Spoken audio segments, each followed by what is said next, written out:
तो पुण्यात्माओं यह भूल ला रखी काल ने, और इन काल के दूता ने हमें ऐसा उलझा रखा है कि पुत्र बिना मोक्ष नहीं।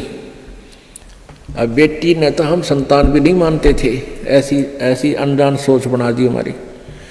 पुण्यात्माओं बेटा और बेटी में कोई अंतर नहीं, संस्कार आपको मिलेंगे चाहे कितने पैर पीट लो। आजकल उन अज्ञानी लोगों की और फिर समाज के दबाव में हमारे भक्त आत्मा भी प्रेरित हो जाते हैं। जिसके एक दो पुत्री है तो इन्होंने सोचा पुत्र हो भगवान, पुत्र जरूर हो, क्योंकि वो इंजेक्शन लावा डेली। जब पड़ोसन आ जाएगी, कोई रिश्तेदार आवेगा, नहीं कहेंगे एक पुत्र तो चाहिए था, एक पुत्र तो होना चाहिए। दास जब सर्विस करता था, जेई की नौकरी करता था, एक ठेकेदार था मदीना गांव, मदीना डांगी का, और वो 60-65 साल की 62 साल की उम्र का आदमी। तो उसके 4 लड़कियां थी और बड़ी लड़की ब्याह दी, 2 लड़कियां तकरीबन सारी ब्याह शादी कर दी। फिर प्रेरणा कर दी, किसी ने कहेंगे कोई एक पुत्र तो हो, पुत्र तो होना चाहिए।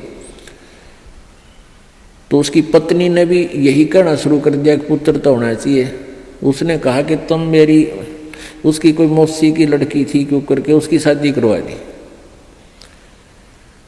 अब वो बताओ, खुद बताओ था, बोला जी ऐसा हुआ, वो फिर जड़वा 2 लड़की होगी उसके, 5 तो पहले थी और 2 के और आन लागे। फिर वो छक्के, मैंने तो ऑपरेशन करागा, पांडा छुटवाया उसका। तो परमात्मा कहते हैं यह हमारी बौड़ी आंट से परमात्मा जो देगा वही होगा, और अगर आवश्यक होगा, अब आपके पास वो परमात्मा कबीर है, कबीर जी वो है, अगर आपके संस्कार में कोई सुयोग्य संतान होगी तो पुत्र भी दे देगा।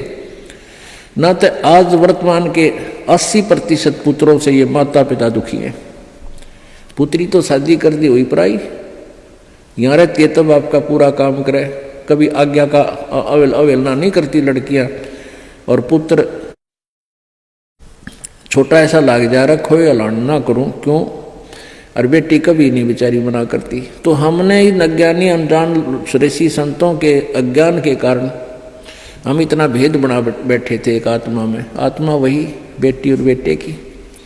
तो इस प्रकार हमारी इन नकली संतों ने हमारा समाज व्यवहार कति बिगाड़ दिया, हमारी सोच बदल रखी थी, जिस कारण से हम आधे से ज्यादा तक न्यों दुखी रहा करते थे। अब वर्तमान में आप देख रहे हो पुत्र, ये बुरी बात नहीं है पुत्र है अब, लेकिन इस ज्ञान को प्राप्त करके आपका फिर पुत्र हो चाहे पुत्री आपको दुखी नहीं करेंगे, क्योंकि वो बचपन से इस ज्ञान में भगवान के रंग में रंग जाएंगे, और परमात्मा की शक्ति आपकी भक्ति से आपके साथ रहेगी। और मान ले कोई छोटा मोटा संस्कार में कोई निकम्मा बालक आ भी गया तो उसने मालिक ठीक करेंगे, सीधा करेंगे, उसको किसी प्रकार भी करें चाहे, आपको दुख नहीं होने देंगे। तो इसलिए परमात्मा की हम चाह में भटका करते थे कि वो सारे ही सुख दिया करता है,